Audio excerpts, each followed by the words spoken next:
Assalamualaikum warahmatullahi wabarakatuh. Saya Bunga Anggriani Utami Saragi sebagai moderator akan membuka video presentasi kami tentang liabilitas dan ekuitas. Dan langsung saja dimulai dari perkenalan anggota kelompok 2. Kami terdiri dari 6 anggota. Yang pertama ada saya sendiri Bunga Anggriani Utami Saragi. Yang kedua ada Siti Najundasari, yang ketiga Fatihah Aulia, yang keempat Irpa Herawati, yang kelima Nurul Ainun, dan yang keenam Nurbaiti. Langsung saja dilanjutkan oleh teman saya. Assalamualaikum warahmatullahi wabarakatuh. Nama saya Nurbaiti. Saya akan menjelaskan tentang liabilitas dan ekuitas. Jadi pengertiannya, liabilitas dan ekuitas menurut PSAK yaitu adalah liabilitas, kewajiban yang kini timbul dari perusahaan yang timbul dari peristiwa masa lalu yang penyelesaiannya diharapkan dapat menghasilkan arus keluar dari sumber daya perusahaan dalam mewujudkan manfaat ekonomi.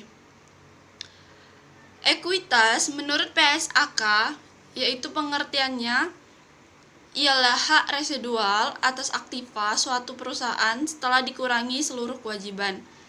Dengan kata lain, ekuitas ini merupakan suatu perkiraan yang mencerminkan porsi hak atau juga kepentingan pemilik perusahaan terhadap harta perusahaan itu. Nah, pengertian ekuitas dan juga liabilitas. Liabilitas adalah kewajiban perusahaan masa kini yang timbul dari peristiwa masa lalu yang penyelesaiannya dapat diharapkan mengakibatkan arus keluar dari sumber daya perusahaan yang mengandung manfaat ekonomi. Terus ekuitas adalah bagian hak pemilik perusahaan, yaitu selisih antara aset dan juga kewajiban yang ada, dan dengan demikian tidak merupakan ukuran nilai jual perusahaan tersebut. Sekian penjelasan dari saya. Selanjutnya akan dijelaskan oleh rekan saya. Terima kasih. Saya Siti Najundasari akan menjelaskan mengenai liabilitas dan ekuitas. Karakteristik liabilitas dan ekuitas. Karakteristik liabilitas 1. Kewajiban sekarang. PASB mengatakan bahwa liabilitas merupakan pengorbanan masa mendatang dari keuntungan ekonomi. Definisi tersebut didasarkan pada peristiwa masa mendatang yang belum diketahui terjadinya. Oleh karena itu, pengorbanan tersebut belum benar-benar terjadi, maka pengorbanan tersebut tidak dapat dikatakan sebagai sesuatu yang nyata. Ada pihak yang mengkritik bahwa definisi yang dikemukakan oleh PASB adalah salah kaprah dan tumpang tindih. Pengorbanan manfaat ekonomi di masa mendatang pada dasarnya sama dengan penyerahan di aset atau jasa di masa mendatang. Liabilitas sering juga disebut dengan klaim atau hak tertentu pihak lain terhadap aset suatu perusahaan. Oleh karena itu, jumlah aset yang ada pada neraca pada dasarnya merupakan klaim pihak lain terhadap sumber ekonomi atau aset, sehingga entitas memiliki kewajiban untuk menyerahkan aset atau jasa pada pihak lain tersebut. Kewajiban tersebut dapat dikelompokkan ke dalam 2 jenis, yaitu 1. Kewajiban pada kreditor atau liabilitas, 2. Kewajiban pada pemilik owners atau owners equity. Kreditor memiliki hak untuk didahulukan pelunasannya dalam kasus likuidasi. Klaim pelunasan tersebut cenderung bersifat pasti, baik jumlah maupun waktu pembayarannya. Sedangkan untuk pemilik, hak atas aset hanya didasarkan pada sisa aset setelah kewajiban terhadap kredit dipenuhi. 2. Kredit tangguhan. Tidak semua kredit tangguhan yang ada menjadi diragukan. Sebagai contoh, kas dikumpulkan dari pelanggan yang terlebih dahulu menunjukkan liabilitas untuk menyerahkan aset atau produk atau jasa terhadap pelanggan pada masa yang akan datang. Kasus ini merupakan liabilitas. Sebagai contoh, melalui kredit tangguhan, pernyataan liabilitas adalah laba kotor yang ditunda untuk perjualan cicilan. Ketika pengakuan pendapatan atas penjualan cicilan digunakan, penerimaan atas kas dibandingkan penjualan merupakan kesempatan untuk mencatat laba. Perbedaan antara penjualan dan biaya atas barang-barang yang dijual ditempatkan dalam akun khusus, sedangkan laba ditangguhkan. 3. Hasil dari transaksi atau kejadian masa lalu. Syarat tambahan liabilitas yaitu liabilitas dihasilkan dari transaksi atau peristiwa masa lalu untuk menjamin bahwa hanya liabilitas sekarang yang dilakukan pencatatan, bukan peristiwa yang akan datang. Ketika perusahaan menawarkan pada seorang supplier untuk membeli sejumlah persediaan, nilai sekarang menjelaskan bahwa tidak ada liabilitas atau kewajiban sampai barang-barang diterima. Oleh karena itu, peristiwa masa lalu pada kasus ini adalah penerimaan atas barang-barang, bukan penempatan atas pesanan. 4. Kerugian kontingensi. Kerugian kontingensi merupakan dampak adanya sebuah liabilitas. Usaha untuk membuat perbedaan antara liabilitas sekarang dan liabilitas di masa yang akan datang bukanlah hal yang sederhana. Perbedaan ini terjadi disebabkan adanya penilaian atas peristiwa masa lalu sehingga sulit untuk diinterpretasikan.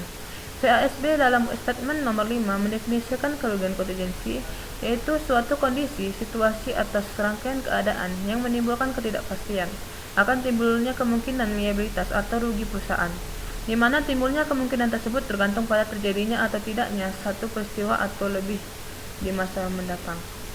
5. Pensiun. Pensiun merupakan salah satu contoh atas peristiwa masa lalu. Dalam program pensiun, perusahaan berjanji untuk memberikan dana pensiun bagi karyawan yang telah masuk masa akhir jabatan. CASB mengeluarkan sebuah pembahasan memorandum atas perencanaan pensiun dalam beberapa poin penting, yaitu 1. Seperti karyawan memandang jasa. 2. Kapan perusahaan dapat memberikan kontribusi atas perencanaan yang akan digunakan untuk membayar keuntungan, jika kapan perusahaan menurut batas hukum memberikan keuntungan maupun jika perencanaan berakhir. 4. Kapan karyawan pensiun, dan 5. Kapan keuntungan pensiun dibayarkan kepada orang yang dipensiunkan. Karakteristik ekuitas. Adapun karakteristik dari ekuitas yaitu 1. Ekuitas sama dengan aktiva neto, yaitu selisih antara aktiva perusahaan dengan hutang perusahaan. 2. Ekuitas dapat bertambah atau berkurang karena kenaikan atau penurunan aktiva neto, baik yang berasal dari sumber bukan pemilik atau pendapatan dan biaya, maupun investasi oleh pemilik atau distribusi kepada pemilik. Klasifikasi liabilitas dan ekuitas. Klasifikasi liabilitas. 1. Liabilitas lancar. Liabilitas lancar adalah kewajiban-kewajiban yang akan jatuh tempo dalam satu tahun selama satu siklus kegiatan normal perusahaan. Satu siklus normal adalah periode waktu yang diperlukan dari sejak kas dibayarkan untuk pembelian barang atau jasa yang dibutuhkan untuk produksi sampai dengan kas dari hasil penjualan produk perusahaan diterima.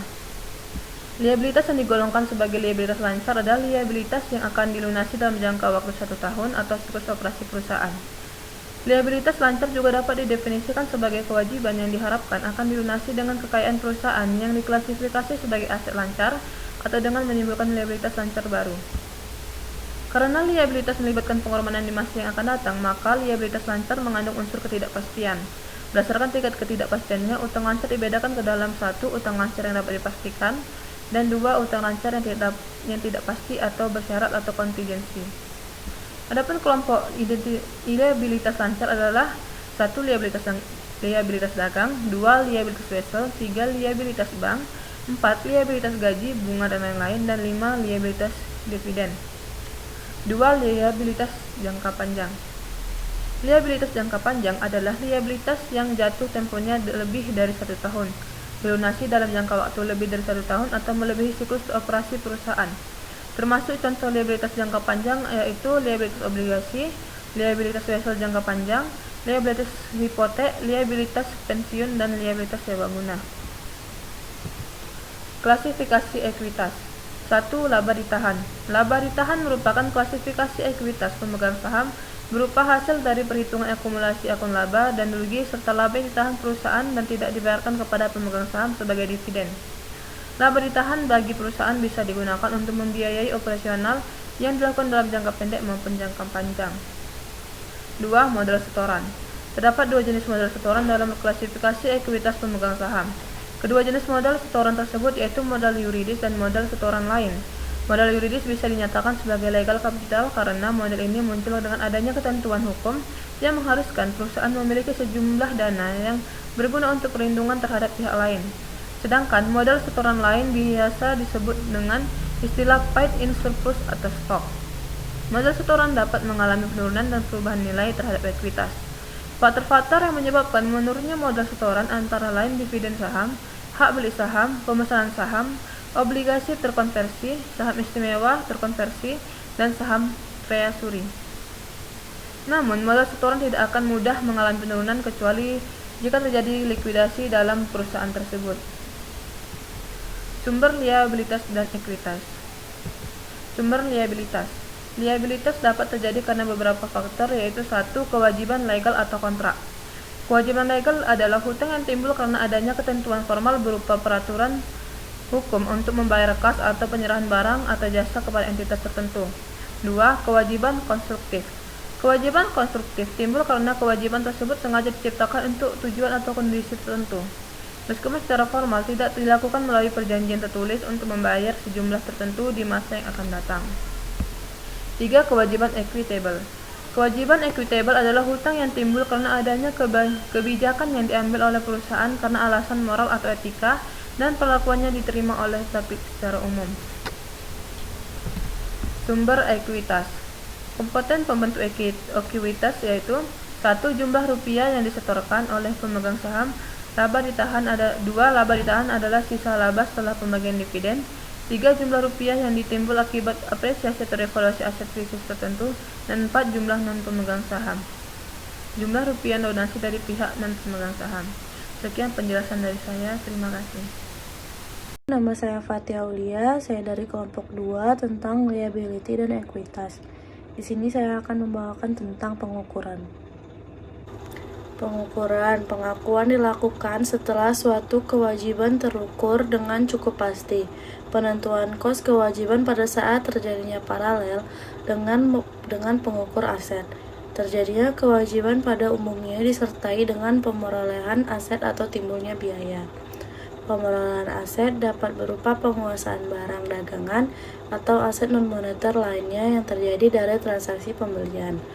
Pemerolehan aset dapat juga berupa kas yang terjadi dari transaksi peminjaman, atau penerbitan obligasi, atau penerimaan uang muka untuk barang atau jasa. Oleh karena itu, pengukuran yang paling objektif untuk menentukan kos kewajiban pada saat terjadinya adalah penghargaan sepakatan dalam transaksi tersebut dan bukan jumlah rupiah pengorbanan ekonomi masa datang. Jadi, konsep dasar penghargaan berlaku baik untuk aset maupun kewajiban. Hal ini berlaku khususnya untuk kewajiban jangka panjang. Untuk kewajiban jangka pendek, kos penundaan dianggap tidak cukup material sehingga jumlah rupiah kewajiban yang diakui akan sama dengan jumlah rupiah pengorbanan sumber ekonomi kas masa datang. Dengan kata lain, untuk kewajiban jangka pendek, kos pendanaan atau financial cost atau kos penundaan atau bunga sebagai nilai waktu uang dianggap tidak material. Assalamualaikum warahmatullahi wabarakatuh. Saya Irma Herawati. Saya dari kelompok 2. Di sini saya akan menjelaskan penyajian liabilitas dan ekuitas. Secara umum, kewajiban disajikan dalam neraca berdasarkan urutan kelancarannya sejalan dengan PSAK nomor 1, menggariskan bahwa aset lancar disajikan menurut urutan likuiditas, sedangkan kewajiban disajikan menurut urutan jatuh tempo. Penyajian hutang jangka panjang. Perusahaan yang mempunyai banyak terbitan hutang jangka panjang dalam jumlah besar seringkali hanya melaporkan satu akun dalam neraca dan mendukungnya dengan komentar serta skedul dalam catatan yang menyertainya. Menurut PSAK nomor 21, penyajian ekuitas meliputi penyajian dalam bentuk modal dan saldo laba. Modal disajikan dalam neraca setelah pos kewajiban. Penyajian ekuitas bertujuan menyediakan informasi tentang reward serta prospek investasi pemilik dan pemegang ekuitas lainnya. Saya akan menjelaskan tentang pelaporan liabilitas dan ekuitas. Yang pertama, pelaporan liabilitas. Liabilitas adalah rumpun besar sisi kanan laporan neraca, terletak di atas rumpun aset bersih atau ekuitas. Kewajiban atau liabilitas adalah utang kewajiban hukum perusahaan yang mungkin timbul selama aktivitas operasional bisnis berjalan. Biasanya, kewajiban perusahaan diselesaikan atau dilunasi sesuai dengan jatuh tempo yang berlaku melalui transfer manfaat ekonomi seperti uang kas, barang, atau jasa. Akun kewajiban meliputi utang lancar, utang jangka panjang, gaji, bunga, simpanan pelanggan, dan kewajiban lain kepada pihak ketiga. Ditinjau dari waktu jatuh tempo, terdapat dua jenis kewajiban. Yang pertama, kewajiban lancar dan jangka panjang. Untuk kewajiban lancar dapat dilikuidasi dalam waktu 1 tahun, sedangkan untuk kewajiban jangka panjang cenderung dapat dilunasi dalam jangka waktu lebih dari 1 tahun. Kewajiban jangka panjang dapat berupa obligasi jangka panjang yang diterbitkan oleh perusahaan. Wesel bayar, sewa guna usaha, kewajiban pensiun, dan jaminan produk jangka panjang. Yang kedua, saya akan menjelaskan tentang laporan ekuitas. Secara teoritis, ekuitas adalah modal yang tersedia untuk dibagikan kepada pemegang saham. Nilai ekuitas terdiri dari aset residual dari suatu entitas setelah dikurangi kewajiban. Karenanya, dari perspektif likuidasi perusahaan, ekuitas akan dianggap sebagai klaim residual atau aset bisnis yang tersedia untuk pemegang saham setelah seluruh kewajiban dibayarkan. Secara teknis, ekuitas terdiri dari dana yang disumbangkan oleh pemilik perusahaan dan pemegang saham. Cadangan dan laba ditahan setelah dikurangi pembayaran dividen. Oleh karena itu, satu-satunya untuk meningkatkan jumlah ekuitas adalah dengan mendapatkan lebih banyak dana dari investor atau dengan meningkatkan laba perusahaan. Pada umumnya, tujuan pelaporan informasi ekuitas pemegang saham adalah menyediakan informasi kepada yang berkepentingan tentang efisiensi dan kepengurusan stewardship management. Tujuan lain pelaporan ekuitas adalah menyediakan informasi tentang riwayat serta prospek investasi pemilik dan pemegang ekuitas lainnya.